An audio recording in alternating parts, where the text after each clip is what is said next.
Pastoral bat eginen dute Xare taldean. Urriaren 15 eta 16an eginen dira emanaldiak Zugarramurdiko leizean eta 3. bat ere aurreikusten da Saran. Duela hilabete batzuk hasi ziren lanean eta Xaretako 4 herrietako Zugarramurdi, Urdazubi, Sara eta Ainoa bizilagunak buru belarri ari dira guztia antolatzen.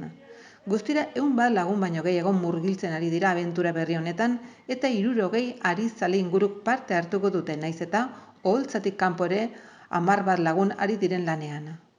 Mairen tragedia izenburua duen pastoralaren aurkezpena Hortzegunean egin zen Zugarramurdiko Akelarren. Gerardo Mungiak Pintxek idatzi du pastorala zeinean egunez, orain eta gauez neskatila den Mairen historia kontatzen duen. Etxeko zakurrek oraina hilko dute eta hortik abiatzen da istorioa. Nerabetasunetik gazteratasunerako bidea, ehizaren 2 alderdiak, oihaneko piztiak euskal mitologiako hainbat pertsonai.